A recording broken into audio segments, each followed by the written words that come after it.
അടുത്തത് നോക്കാൻ പോകുന്ന വളരെ ഇൻട്രസ്റ്റിംഗ് ആയിട്ടുള്ളൊരു ഹൊറർ നോവലാണ്. ക്യാരി എന്നാണ് ഹൊറർ നോവലിൻ്റെ പേര്. ആൻഡ് അമേരിക്കൻ ഓഥറായിട്ടുള്ള സ്റ്റീഫൻ കിങ് ആണ് ഈ ഒരു ഹൊറർ നോവൽ എഴുതിയിരിക്കുന്നത്. സോ സ്റ്റീഫൻ കിങ്ങിനെ കുറിച്ച് നമുക്ക് നോക്കാം. നിങ്ങൾ ഓൾമോസ്റ്റ് കണ്ടിട്ടുള്ള ഹോളിവുഡ് ഹൊറർ ഫിലിംസിലൊക്കെ നമ്മൾ സ്റ്റീഫൻ കിങ്ങിൻ്റെ ഹൊറർ മൂവീസ് നമുക്ക് അറിയാവുന്നതൊക്കെ ഉണ്ട്. അതായത് സ്റ്റീഫൻ എഡ്വിൻ കിങ് എന്നാണ് അദ്ദേഹത്തിൻ്റെ റിയൽ നെയിം. അമേരിക്കൻ ഓഥറാണ്. ഹൊറർ നോവൽസിലാണ് ഇദ്ദേഹം ഭയങ്കരമായിട്ട് അറിയപ്പെടുന്നത്. അതുകൊണ്ട് തന്നെ ഇദ്ദേഹത്തിന് കിങ് ഓഫ് ഹൊറർ എന്നാണ് അറിയപ്പെടുന്നത്. അപ്പം അതിനകത്ത് കുറേ ജോണേഴ്സ് ഒക്കെ ഇദ്ദേഹം എക്സ്പ്ലോർ ചെയ്തിട്ടുണ്ട്. ഫോർ എക്സാമ്പിൾ സയൻസ് ഫിക്ഷനും മിസ്റ്ററി, ക്രൈം ഇതൊക്കെ എക്സ്പ്ലോർ ചെയ്തിട്ടുണ്ടെങ്കിലും ആസ് എ ഹൊറർ റൈറ്ററാണ് he is well known. Okay, അപ്പം ഒരു 200ഓളം ഷോർട്ട് സ്റ്റോറീസ് ഒക്കെ ഇദ്ദേഹം എഴുതിയിട്ടുണ്ട്. അപ്പോൾ ഇദ്ദേഹത്തിൻ്റെ ഡെബ്യൂ വർക്കാണ് ക്യാരി എന്നുള്ളത്. 1974 പിന്നെ എന്താ പറയുക ഇറക്കിയിട്ടുള്ള ക്യാരി എന്നുള്ളത്. പിന്നെ ഡിഫറെൻറ്റ് സീസൺസ് എന്നും പറഞ്ഞ് 4 നോവലാസ് ഇദ്ദേഹം എഴുതിയിട്ടുണ്ട്. അതിൻ്റെ കളക്ഷനാണ്. പിന്നെ നിങ്ങൾക്കറിയാവുന്ന ഇറ്റ് എന്നുള്ള മൂവി, പിന്നെ ദ മിസ്റ്റ് എന്നുള്ളത്, അതുപോലെ തന്നെ ദ ഗ്രീൻ മൈൽ എന്നുള്ള മൂവി, പിന്നെന്താണ് ദ ഷോഷാങ്ക് റിഡംഷൻ, ഇങ്ങനെയുള്ള മൂവീസിനൊക്കെ അദ്ദേഹം ശരിക്കും പറഞ്ഞാൽ അദ്ദേഹത്തിൻ്റെ വർക്ക്സിൽ നിന്ന് എടുത്തിട്ടുള്ള അഡാപ്റ്റ് ചെയ്തിട്ടുള്ള മൂവീസാണ് ഇതൊക്കെ. ഓക്കെ, ക്യാരി എന്നുള്ളത് മൂവി ആക്കിയിട്ടുണ്ട്. പിന്നെ നിങ്ങൾക്ക് എനിക്ക് തോന്നുന്നു അറിയാവുന്നത് ദ ഷൈനിങ് എന്നുള്ളൊരു ഫേമസ് മൂവിയുണ്ട്. അപ്പോൾ അതിനകത്ത് ഏറ്റവും നിങ്ങൾക്ക് റീസെൻ്റായിട്ട് അറിയാവുന്നതെന്ന് വെച്ചാൽ ഇറ്റ് എന്നുള്ളത്. പിന്നെ ദ പെറ്റ് സെമിട്രി എന്നും പറഞ്ഞൊരു വർക്കുണ്ട്, ഒരു മൂവിയുണ്ട് ഇദ്ദേഹത്തിൻ്റെ. അപ്പോൾ ഇതൊക്കെയാണ് ഇദ്ദേഹത്തിൻ്റെ എന്താ പറയുക കുറച്ച് വർക്ക്സ് എന്ന് പറയുന്നത്. അപ്പോൾ ഹൊറർ നോവലിൻ്റെ ആളാണ് നമ്മുടെ സ്റ്റീഫൻ കിങ്, അല്ലെങ്കിൽ ഹൊറർ ഫിലിംസിൻ്റെ ആളാണ് സ്റ്റീഫൻ കിങ്. അപ്പം ഇദ്ദേഹത്തിൻ്റെ നോവൽസിനെ അഡാപ്റ്റ് ചെയ്തിട്ടാണ് എന്തോട്ടാക്കുന്നത്, സിനിമയിലോട്ട് ആക്കുന്നത്. അപ്പോൾ ഈ ഒരു മൂവി ആയിട്ടുള്ള ഈ ഒരു നോവലായിട്ടുള്ള, നമുക്ക് നോവലാണ് പഠിക്കാനുള്ളത് കേട്ടോ. ക്യാരി എന്നുള്ള ഈ ഒരു നോവല് ചേംബർലൈൻ മെയിൻ എന്നുള്ള സ്ഥലത്താണ് നടക്കുന്നത്. ആ ഒരു ടൗണിലാണ് നടക്കുന്നത്. പ്ലോട്ട് റിവോൾവ് ചെയ്യുന്നത് ക്യാരി വൈറ്റ് എന്ന് പറഞ്ഞ ഒരു സ്കൂൾ ഗേളിനെ ചുറ്റിപ്പറ്റിയാണ്. ആ കുട്ടിക്ക് ഫ്രണ്ട്സ് ഒന്നുമില്ല. അതുകൊണ്ട് തന്നെ ഹൈസ്കൂളിൽ ഈ കുട്ടിയെ ഒരുപാട് പേര് ബുള്ളി ചെയ്യുന്നുണ്ട്. ഡൊമിനിനെ ഉപദ്രവിക്കാനും റാഗ് ചെയ്യാനും ഒക്കെ വരുന്നുണ്ട്. ആൻഡ് ഇവള് ഒരു റിലീജിയസ് ആയിട്ടുള്ള ഭയങ്കര അബ്യൂസീവ് ആയിട്ടുള്ള റിലീജിയസ് ഹൗസ് ഹോൾഡിൽ നിന്നാണ് വരുന്നത്. ആൻഡ് കുറച്ച് കഴിയുമ്പോൾ ഇവൾക്ക് മനസ്സിലാവും ഇവൾക്ക് ടെലികൈനറ്റിക് പവർ ഉണ്ടെന്നും. ടെലികൈനറ്റിക് പവർ എന്ന് വെച്ചാൽ ഒരു കൈൻഡ് ഓഫ് സൈക്കിക് എബിലിറ്റിയാണ്. അതായത് പിന്നെന്താ പറയുക, ഇപ്പോൾ ഒരു സംഭവം മൂവ് ചെയ്യണം എന്ന് വിചാരിച്ചോ, നമ്മുടെ മുമ്പിലിരിക്കുന്നൊരു സംഭവം നമ്മൾ മനസ്സിലൊന്ന് ഭയങ്കരമായിട്ട് ഒന്ന് മെൻ്റൽ പവർ യൂസ് ചെയ്തിട്ട് നമുക്ക് മൂവ് ചെയ്യാൻ പറ്റുന്നുണ്ടെങ്കിൽ നമുക്കതിനെ ടെലികൈനറ്റിക് പവർ എന്ന് പറയാം. ഓക്കെ, അപ്പോൾ ടെലികൈനറ്റിക് പവേഴ്സ് ആർക്കുണ്ടെന്ന് മനസ്സിലാക്കുന്നു, ക്യാരിക്കുണ്ടെന്ന് മനസ്സിലാക്കുന്നു. അപ്പോൾ ഇതാണ് ഇതിൻ്റെ ഒരു എന്താ പറയുക, ഒരു കുഞ്ഞൊരു 1 ലൈൻ സമ്മറി പറയാൻ പറഞ്ഞാൽ ഇതാണ്. നമുക്ക് പ്ലോട്ടിലോട്ട് വിശദമായിട്ട് കിടക്കാം. ആൻഡ് ഇതൊരു എപ്പിസ്റ്റോളറി നോവലാണ് കേട്ടോ. എപ്പിസ്റ്റോളറി നോവൽ എന്ന് പറയുമ്പോൾ it is written in the form of letters. കത്തുകൾ എഴുതുന്ന കണക്കാണ് ഈ ഒരു വർക്ക് എഴുതിയിരിക്കുന്നത്. അപ്പം നമുക്ക് നോക്കാം ക്യാരി എന്നുള്ള നോവല്. സോ പിന്നീട് ക്യാരി എന്നുള്ള നോവലിനെ കുറിച്ച് പറയുകയാണെന്നുണ്ടെങ്കിൽ 1974 പബ്ലിഷ് ചെയ്തു. 30,000 കോപ്പീസ് ഉണ്ട് ഇതിന്. ന്യൂ അമേരിക്കൻ ലൈബ്രറിയാണ് ഇത് ആദ്യമായിട്ട് പബ്ലിഷ് ചെയ്യുന്നത്, ഇതിൻ്റെ പേപ്പർ ബാക്ക് എഡിഷൻ. പിന്നെ അത് 1976 ഫിലിം അഡാപ്റ്റേഷനിലോട്ട് പോയി. 4 മില്യൺ ഒക്കെ ആയിരുന്നു ഇതിൻ്റെ ബോക്സ് ഓഫീസ് ഇതെന്ന് പറയുന്നത്, എന്താണ് ഇവർക്ക് കിട്ടിയ പ്രോഫിറ്റ് എന്ന് പറയുന്നത്. അപ്പോൾ ക്യാരി എന്ന് പറയുന്നത് സ്റ്റീഫൻ കിങ്ങിൻ്റെ ഡെബ്യൂ നോവലാണ്, അതായത് ഫസ്റ്റ് നോവലാണ്. ഭയങ്കര സക്സസ്ഫുൾ ആയിട്ടുള്ള ഇതാണ്. പിന്നെ 3 ഫിലിം അഡാപ്റ്റേഷൻസ് ആണ് ക്യാരിക്കുള്ളത്. ഓക്കെ, പിന്നെ അതിനൊരു 3 ഫിലിം അഡാപ്റ്റേഷൻസും ഉണ്ട്. അതുപോലെ ഫിലിമിൽ തന്നെ ഒരു സീക്വലും കൂടിയുണ്ട് അതിന്. അപ്പോൾ പ്ലോട്ട് ഇങ്ങനെയാണ്. 1979 ക്യാരി വൈറ്റ് എന്നുള്ള 16-year-old ഗേള് അവളുടെ വെയിറ്റ് കൊണ്ടും അവളുടെ അപ്പിയറൻസ് കൊണ്ടും പിന്നെ അൺയൂഷ്വൽ ആയിട്ടുള്ള റിലീജിയസ് ബിലീവ്സ് കൊണ്ടും റിഡിക്യൂൾഡായപ്പെടുകയാണ്. അതായത് ഹൈസ്കൂളിൽ വെച്ച് ഇങ്ങനെ ആളുകൾ ബുള്ളി ചെയ്യുവാണ് ഇവളുടെ ഇത്രയും വെയിറ്റ് പറഞ്ഞും അപ്പിയറൻസും റിലീജിയസ് സൈഡും വെച്ചിട്ട്. ഓക്കെ, ആൻഡ് അപ്പോൾ ഈ റിലീജിയസ് സൈഡ് ആണെങ്കിൽ ഇവളുടെ അമ്മയായിട്ടുള്ള മാർഗ്രറ്റ് ആണ് ശരിക്കും പറഞ്ഞാൽ ഇതിങ്ങനെ ഇൻസ്റ്റിൽ ചെയ്യുന്നത്. ഈ ഒരു ഭയങ്കരമായിട്ട് അബ്യൂസീവ്ലി അതായത് റിലീജിയനെ ഭയങ്കര ഓർത്തഡോക്സ് ആയിട്ടുള്ളൊരു ഫാമിലിയാണ് ഈ ക്യാരിയുടേത്. ഓക്കെ, ആൻഡ് അമ്മ എന്ന് പറയുന്ന ഭയങ്കര ഒരു ഡിക്റ്റേറ്റർ പോലെയാണ് മാർഗ്രറ്റ് എന്നുള്ള ഈ ഒരു സ്ത്രീ. അപ്പം 1 ഡേ ക്യാരിക്ക് അവളുടെ ഫസ്റ്റ് പീരീഡ് വരുവാണ്, അതായത് ഫസ്റ്റ് മെൻസ്ട്രേഷൻ ഹാപ്പൻ ചെയ്യുന്നു while showering in girls locker room. അതായത് ഫിസിക്കൽ എഡ്യൂക്കേഷൻ ക്ലാസ്സിന് ശേഷം ഷവർ ചെയ്യാൻ പോയ സമയത്ത് സ്കൂളിലെ ലോക്കർ റൂമിൽ വെച്ചിട്ടാണ് എന്ത് ചെയ്യുന്നത്, നമുക്ക് ഫസ്റ്റ് മെൻസ്ട്രേഷൻ ഹാപ്പൻ ചെയ്യുന്നത്. ക്യാരി വളരെയധികം ടെറിഫൈഡ് ആവുന്നു. മെൻസ്ട്രേഷൻ എന്താണെന്ന് അറിയാനും ഒന്നും അറിയത്തില്ല. അതായത് അമ്മയ്ക്കെന്ന് വെച്ചാൽ സെക്ഷുവാലിറ്റി എന്ന് പറയുന്നത് ഭയങ്കര സിൻഫുള്ളാണ്. അപ്പോൾ ഇങ്ങനെയുള്ള കാര്യങ്ങളൊന്നും അമ്മ ഒരിക്കലും പഠിപ്പിച്ചും കൊടുത്തിട്ടില്ല, പറഞ്ഞിട്ടും ഡിസ്കസ് ചെയ്തിട്ടും ഇല്ല. സോ ക്യാരി പാനിക് ചെയ്തുകൊണ്ടിരിക്കുന്ന സമയത്ത് അവരുടെ ക്ലാസ്മേറ്റ്സ്, അതായത് ഭയങ്കര വെൽത്തി ആയിട്ടുള്ളൊരു പോപ്പുലർ ഗേൾ ഉണ്ട്, ക്രിസ് എന്നും പറഞ്ഞ്, അവളെ കളിയാക്കുകയും ടാമ്പൺസും സാനിറ്ററി നാപ്കിൻസും കൂടി ക്യാരിയുടെ പുറത്തോട്ടെടുത്ത് എറിഞ്ഞു കൊടുക്കുകയാണ് ചെയ്യുന്നത്. ലേറ്റർ ജിം ടീച്ചറായിട്ടുള്ള റീത്ത ക്യാരി എന്ത് ചെയ്യുന്നു, ആശ്വസിപ്പിക്കുന്നു, വീട്ടിലോട്ട് പറഞ്ഞു വിടുന്നു. And on the way carry എന്ത് ചെയ്യാണ്, അവളെ ആ ഒരു ടെലികൈനറ്റിക് എനർജി അവൾ പ്രയോഗിക്കുവാണ് റോഡിലോട്ട് പോകുന്ന വഴി. അതായത് ഒരു ഡിസ്റ്റൻസിലിരിക്കുന്ന ഒബ്ജക്ട്സിനെ മൂവ് ചെയ്യാൻ വേണ്ടി അല്ലെങ്കിൽ കൺട്രോൾ ചെയ്യാൻ വേണ്ടി ക്യാരി ശ്രമിക്കുകയാണ് ചെയ്യുന്നത്. ആൻഡ് ഷീ അതായത് ഈ ഒരു പവർ 3 വയസ്സുള്ളപ്പോൾ തൊട്ട് ഇവൾക്ക് കിട്ടിയതാണ്. അതായത് കല്ലുകൾ അവൾക്ക് ആകാശത്ത് നിന്ന് അല്ലെങ്കിൽ സ്കൈയിൽ നിന്ന് ഇങ്ങനെ ഫോളോ ചെയ്യാനുള്ളൊരു കഴിവ്, അങ്ങനെയൊക്കെ. അപ്പം ക്യാരി വീട്ടിൽ വന്നു. മാർഗരറ്റ് എന്താണ്, ഫ്യൂരിയസ്ലി ക്യാരിയെ അക്യൂസ് ചെയ്യുവാണ് എന്തോ പാപം ചെയ്ത പോലെ. എന്നിട്ട് ക്ലോസറ്റിൽ ലോക്ക് ചെയ്യുവാണ്, അതായത് ഡ്രസ്സൊക്കെ വെക്കുന്ന സ്ഥലത്ത് ലോക്ക് ചെയ്യുവാണ്. നെക്സ്റ്റ് ഡേ എന്ത് ചെയ്യുന്നു, നമ്മുടെ റീത്ത, അതായത് ജിം ടീച്ചർ എന്ത് ചെയ്യാണ്, ക്യാരിയെ ബുള്ളി ചെയ്ത ഗേൾസിനെ ക്വസ്റ്റ്യൻ ചെയ്യുവാണ്. ആൻഡ് അവർക്ക് ഒരാഴ്ചത്തെ പണിഷ്മെന്റ് പോലെ കൊടുക്കുന്നു. ആൻഡ് ക്രിസ് എന്ത് ചെയ്യാണ്, ക്രിസ് എന്ന് പറഞ്ഞ കുട്ടിയാണ് ഡോമിനേറ്റ് ചെയ്തെങ്കിൽ ബുള്ളി ചെയ്യാൻ വന്നത്. ക്രിസ് എന്ത് ചെയ്യാണ് ചെയ്യുന്നത്, റെഫ്യൂസ് ചെയ്തു. ആൻഡ് സസ്പെൻഷനും അതുപോലെ തന്നെ പ്രോം എന്നുള്ള ഇവരുടെ, നിങ്ങൾക്ക് മൂവീസൊക്കെ കാണുമ്പോൾ പറഞ്ഞൂടെ, പ്രോം എന്നും പറഞ്ഞവർക്കൊരു പരിപാടി ഉണ്ടല്ലോ, ഈ ഡാൻസിന് ഒരു പാർട്ട്ണറിനെയും കൊണ്ടുപോകുന്നത്. അപ്പോൾ ഈ പ്രോമിൽ നിന്നും പങ്കെടുക്കുന്നതിൽ നിന്ന് ഈ ക്രിസ് എന്ന് പറഞ്ഞ പെൺകുട്ടിയെ ഈ ജിം ടീച്ചറെ എക്സ്ക്ലൂഡ് ചെയ്യുകയും ചെയ്തു. ആൻഡ് ആഫ്റ്റർ ഹർ ഇൻഫ്ലുവൻഷ്യൽ അതായത് ഈ ക്രിസിൻ്റെ അച്ഛൻ ഭയങ്കര ഇൻഫ്ലുവൻഷ്യലാണ്. പക്ഷേ അയാൾക്കും ഇവളെ സ്കൂളിലോട്ട് തിരികെ റീഇൻസ്റ്റേറ്റ് ചെയ്യാൻ പറ്റിയില്ല. ക്രിസ് എന്ത് ചെയ്യുവാണ്, ക്യാരിയുടെ അടുത്ത് റിവെഞ്ച് എടുക്കാൻ ശ്രമിക്കുവാണ്. അപ്പോൾ സൂ എന്ന് പറഞ്ഞൊരു കുട്ടി, അതായത് ഒരു popular girl, another popular girl ക്യാരിയെ ബുള്ളി ചെയ്തിരുന്നു ലോക്കൽ റൂമിൽ വെച്ച്. ആ കുട്ടി എന്ത് ചെയ്യാണ്, ഭയങ്കര തെറ്റ് മനസ്സിലാക്കി and ask her boyfriend ടോമിയുടെ അടുത്ത് പറയുവാണ് ക്യാരിയെ പ്രോമിന് ക്ഷണിക്കൂ എന്ന് പറയുവാണ്. അതായത് സൂ എന്ന് പറഞ്ഞൊരു കുട്ടിയും കൂടി ഉണ്ട്, SU. ആ കുട്ടിയും ഇതുപോലെ ബുള്ളി ചെയ്തതാണ്. അപ്പോൾ ഈ സസ്പെൻഷനൊക്കെ കിട്ടിയ മറ്റേ കുട്ടിയുടെ അവസ്ഥയൊക്കെ കണ്ടിട്ട് അവൾക്ക് എന്തോ ചെയ്തത് തെറ്റാണെന്ന് മനസ്സിലായതുകൊണ്ട് ഈ സൂ എന്ത് ചെയ്തു, അവളുടെ ബോയ് ഫ്രണ്ട് ആയിട്ടുള്ള ടോമിയെ കൊണ്ട് ക്യാരിയെ ഇൻവൈറ്റ് ചെയ്യിപ്പിച്ചു പ്രോമിലോട്ട്. ഓക്കെ, ക്യാരി ഭയങ്കര സസ്പീഷ്യസ് ആയി, പക്ഷെ എന്തായാലും ആക്സെപ്റ്റ് ചെയ്തു.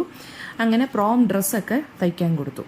മീൻ വൈൽ ക്രിസ് എന്ത് ചെയ്യുകയാണ്, പേഴ്സ്യൂഡ് ചെയ്യുകയാണ് അവളുടെ ബോയ് ഫ്രണ്ട് ബില്ലി നോളൻ്റെ അടുത്തും കുറച്ച് ആ ബില്ലി നോളൻ്റെ കുറച്ച് ഗ്യാങ്ങിൻ്റെ അടുത്തും പറയുകയാണ് 2 ബക്കറ്റ് പിഗ് ബ്ലഡ് പ്രിപ്പയർ ചെയ്ത് പോയി പ്രോം ക്യൂൻ ഇലക്ഷന് വേണ്ടി, അതായത് ക്യാരിക്ക് വേണ്ടി 2 പിഗ് ബ്ലഡ് ബക്കറ്റിൽ കളക്ട് ചെയ്യാൻ വേണ്ടി പറയുവാണ്. ദെൻ ഇപ്പോൾ പ്രോം ക്യൂൻ എന്നൊക്കെ പറഞ്ഞ് പ്രോം കിങ് എന്നൊക്കെ പറഞ്ഞുള്ള സംഭവങ്ങളൊക്കെ ഉണ്ട്. അതായത് ഏറ്റവും നല്ല കപ്പിളിനൊക്കെ അവാർഡും പ്രൈസും അങ്ങനെയുള്ള കാര്യങ്ങളൊക്കെ ഉണ്ട്. ഓക്കെ, അതായത് ഈ ഒരു പ്രോം ക്യൂൻ ഇലക്ഷന് വേണ്ടി പിഗ് ബ്ലഡ് ശരിയാക്കി വെക്കാൻ വേണ്ടി പറയുകയാണ്. അപ്പോൾ പ്രോം ഇനിഷ്യലി നല്ല രീതിയിൽ ക്യാരിക്ക് കുഴപ്പമൊന്നുമില്ലാതെ പോകുന്നു. ടോമിയുടെ ഫ്രണ്ട്സൊക്കെ ഭയങ്കര വെൽക്കമിങ് ആണ്. ആൻഡ് ടോമി എന്ന് പറയുന്നത് എന്താണ്, ക്യാരിയുടെ അടുത്ത് കുറച്ച് അട്രാക്റ്റഡ് ആയിട്ട് നിൽക്കുകയാണ് as a friend. And Chris successfully എന്ത് ചെയ്യുന്നു, ഇലക്ഷൻ എന്താണ് rigs the election. And Carrie and ടോമിയാണ് ക്വീൻ ആൻഡ് കിങ് ആയിട്ട് മാറുന്നത്. ഓക്കെ, ഹൗവർ കൊറോണേഷൻ്റെ സമയത്ത്, അതായത് കിങ് ആൻഡ് ക്വീൻ എന്ന് ക്യാരിയും ടോമിയെയും ഡിക്ലെയർ ചെയ്യുന്ന സമയത്ത് ക്രിസ് എന്ത് ചെയ്തു, ഈ പിഗ് ബ്ലഡ് ക്യാരിയുടെയും ടോമിയുടെയും തലയിലോട്ട് ഒഴിച്ചു കൊടുക്കുകയാണ് ചെയ്യുന്നത്. ആ റിവെഞ്ച് എടുത്തതാണ്. അപ്പോൾ ടോമിക്ക് ശരിക്കും പറഞ്ഞാൽ ഒരു ബക്കറ്റ് ടോമി ശരിക്കും പറഞ്ഞാൽ ബക്കറ്റ് വെച്ച് തലയ്ക്കടിച്ച് തലയിൽ എങ്ങാണ്ട് വീണ്, ബക്കറ്റ് തലയിൽ വീണ് മരിച്ചു. ആ സമയത്ത് ക്യാരി ക്യാരിയുടെ ദേഹത്ത് മൊത്തം എന്താണ് ബ്ലഡ് ഇങ്ങനെ ഒഴുകിക്കൊണ്ടിരിക്കുകയാണ്. ഓഡിയൻസ് ചിരിച്ചു. ക്യാരി ഭയങ്കര ഹ്യൂമിലേറ്റഡ് ആയിട്ട് ബിൽഡിംഗ് വിട്ടു. ഔട്ട്സൈഡ് ക്യാരി എന്താണ്, വീണ്ടും ടെലികൈനറ്റിക് പവർ റിമെമ്പർ ചെയ്യുവാണ്. ആൻഡ് റിവെഞ്ച് എടുക്കാൻ വേണ്ടി നിൽക്കുവാണ്. ആൻഡ് യൂസിങ് ഹർ പവേഴ്സ് അവൾ എന്ത് ചെയ്തെന്ന് വെച്ചാൽ ജിം സീൽ ചെയ്തു and activates a sprinkler system. അങ്ങനെ ഒരുപാട് ക്ലാസ്മേറ്റ്സിനെ ഇവള് ഇലക്ട്രോക്യൂട്ട് ചെയ്തു, അതായത് കറണ്ട് അടുപ്പിച്ച് കൊന്നു. ആൻഡ് ഒരു ഫയർ ഉണ്ടായി. അങ്ങനെ സ്കൂളിൻ്റെ ഫ്യൂവൽ ടാങ്കിലോട്ട് അത് പോയി സ്പ്രെഡായി. ബിൽഡിംഗ് തന്നെ മൊത്തത്തിൽ മാസീവായിട്ട് എക്സ്പ്ലോഡ് ചെയ്തു. ഉള്ളി ഒരു ഫ്യൂ സ്റ്റാഫും സ്റ്റുഡൻസും, അതായത് നമ്മുടെ ജിം ടീച്ചർ ഉണ്ടല്ലോ, ആ റീത്തയും മാത്രം നാരോ ആയിട്ട് എസ്കേപ്പായി. ക്യാരി എന്താണ് ഭയങ്കര ദേഷ്യമായി. അപ്പോൾ അങ്ങനെ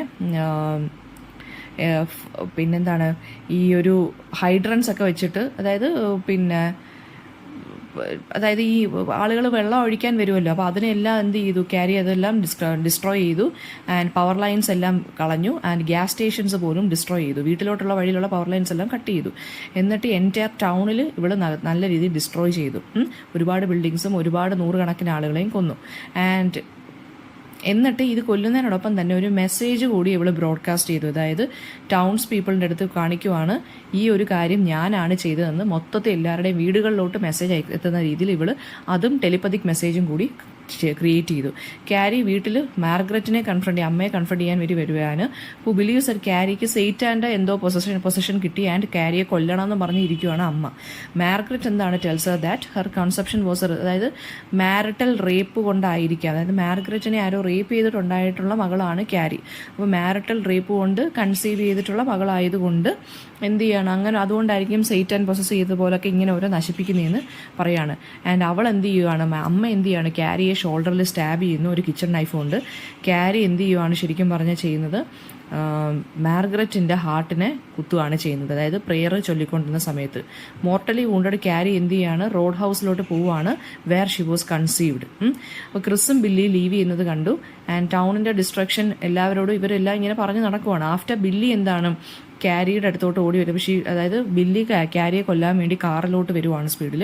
കാറിൻ്റെ കൺട്രോൾ ക്യാരി എടുക്കുകയും ആൻഡ് ദെൻ അതൊരു വോളിൽ കൊണ്ട് ഇടിപ്പിച്ച് ബോത്ത് ഹിം ആൻഡ് ക്രിസ് എന്താണ് മരിക്കുകയാണ് ചെയ്യുന്നത്. ബില്ലിയും ക്രിസും മരിച്ചു.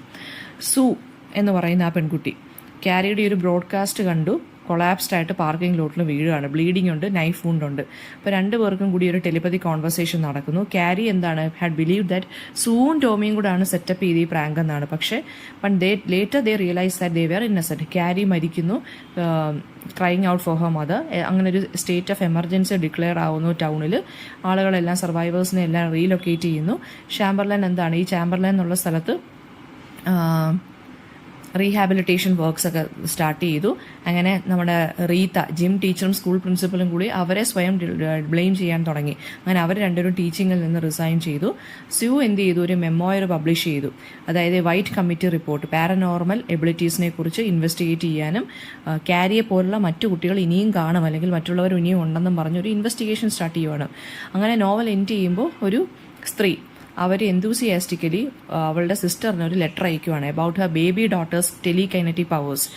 ആൻഡ് എന്നിട്ട് അതായത് ഒരു സ്ത്രീ, സിനിമ തീരുമ്പോൾ ഇങ്ങനെയാണ് നമുക്കറിയാമല്ലോ, ഈ ഹൊറർ മൂവീസൊക്കെ തീരുമ്പം നമ്മൾ കഴിഞ്ഞു എന്ന് വിചാരിക്കുമായിരിക്കും. പക്ഷേ പിന്നെയും ഇങ്ങനെ പ്രേതങ്ങളാണെങ്കിലും എല്ലാം തിരിച്ചു വരുന്ന പോലെയല്ലേ കാണിക്കുന്നത്. സോ അതുപോലെ തന്നെ സിനിമ തീരുന്ന സമയത്തെന്ന് വെച്ചാൽ ഒരു സ്ത്രീ അവളുടെ സിസ്റ്ററിന് ലെറ്റർ അയക്കുവാണ്. അപ്പോൾ ലെറ്ററിനകത്ത് പറയുന്ന അവളുടെ ബേബി ഡോട്ടറിന് ഈ ടെലികൈനറ്റിക് പവേഴ്സ് ഉണ്ട്. എന്നിട്ട് കത്തിനകത്ത് പറയുവാണ് നമ്മുടെ ഗ്രാൻഡ് മദറിനും ഇതേ ടെലികൈനറ്റിക് പവേഴ്സ് ഉണ്ടായിരുന്നല്ലോ എന്ന് പറയണം. എന്ന് വെച്ച് കഴിഞ്ഞാൽ ക്യാരിയുടെ കൊച്ചുമോളാണ് ഈ സ്ത്രീ. ഈ സ്ത്രീയുടെ മകൾക്കാണ് ടെലികൈനറ്റിക് പവേഴ്സ് ഉണ്ടെന്ന് പറഞ്ഞ് കാണിക്കുന്നത്. ഇതിനകത്ത് വരുന്ന ക്യാരി ഒരു ഹൊറർ നോവലാണ്. സൂപ്പർ നാച്ചുറൽ അല്ലെങ്കിൽ ഗോതിക് ഫിക്ഷൻ ഇമ്പോർട്ടൻ്റ് ഒരു എക്സാമ്പിളാണ്. അപ്പം എപ്പിസ്റ്റോളറി നോവലാണ്, അതായത് കത്തെഴുതുന്ന പോലെയാണ് ഇത് എഴുതിയിരിക്കുന്നത്. ഒരു കളക്ഷൻ ഓഫ് റിപ്പോർട്ട് അല്ലെങ്കിൽ ക്രൊണോളജിക്കൽ ഓർഡറിൽ അറേഞ്ച് ചെയ്ത് അങ്ങനെയാണ് പോയേക്കുന്നത്. ഒരുപാട് നറേറ്റേഴ്സാണ് ഉള്ളത്. പിന്നെ അതായത് ഒരുപാട് വ്യൂ പോയിന്റ്സിലൂടെ ഒരുപാട് ആളുകളുടെ കണ്ണിലൂടെയാണ് ഈ ഒരു കഥ പറഞ്ഞ് പോകുന്നത്. ഒരു പ്രോം നൈറ്റ് ഇവൻറ്റിൽ ഹാപ്പൻ ചെയ്യുന്ന കാര്യങ്ങളൂടെയാണ് തുടങ്ങുന്നത്. അപ്പം പിന്നെ എന്താ പറയുക, ക്യാരിയുടെ ക്യാരക്ടർ സ്കെച്ച് ഇമ്പോർട്ടൻ്റ് ആണ്. ഇതിനകത്ത് വരുന്ന ഇമ്പോർട്ടൻറ്റ് തീം എന്ന് പറയുന്നത് വെഞ്ചിയൻസ് ആണ്, റിവെഞ്ച് ആണ്. ഓക്കെ, ഇപ്പോൾ ക്യാരി എന്നുള്ള ഈ ഒരു സ്റ്റോറി പോകുന്നത് തന്നെ വെഞ്ചിയൻസിലൂടെയാണ്. ദെൻ ബാക്ക്ഗ്രൗണ്ട് പിന്നെ ഇതിനകത്ത് ചോദിക്കുന്നതെന്ന് വെച്ച് കഴിഞ്ഞാൽ നമ്മുടെ ക്യാരി എന്നുള്ള നോവലിൻ്റെ ഗോതിക്കായിട്ട് അല്ലെങ്കിൽ ഹൊറർ നോവലായിട്ട് ഇതെങ്ങനെ മാറുന്നു എന്നുള്ളത്, ടെലികൈനറ്റിക് ആ ഒരു സംഭവം പറയാം നിങ്ങൾക്ക്, പിന്നെ വെഞ്ചിയൻസിൻ്റെ കാര്യം പറയാം. ഓക്കെ, ഇതിത്രയാണ് ഇതിനകത്ത് വരുന്ന ഈ ഒരു സ്റ്റോറിയുടെ സമ്മറി എന്ന് പറയുന്നത് ഇതാണ്. എപ്പിസ്റ്റോളറി നോവൽ എന്താണെന്ന് അറിഞ്ഞിരിക്കണം. എപ്പിസ്റ്റോളറി എന്ന് വെച്ചാൽ novel written in the form of A series of letters. അപ്പോൾ അവിടെ അതാണ് എപ്പിസ്റ്റോളറി, അതായത് ഡയറി എൻട്രി അല്ലെങ്കിൽ ന്യൂസ് പേപ്പർ ക്ലിപ്പിംഗ്സ് അല്ലെങ്കിൽ റിപ്പോർട്ടിലൂടെ കത്തുകളിലൂടെയൊക്കെ ഉള്ളതാണ്. ആ ഒരു ഫോമിൽ എഴുതുന്നതാണ് എപ്പിസ്റ്റോളറി നോവൽ എന്ന് പറയുന്നത്.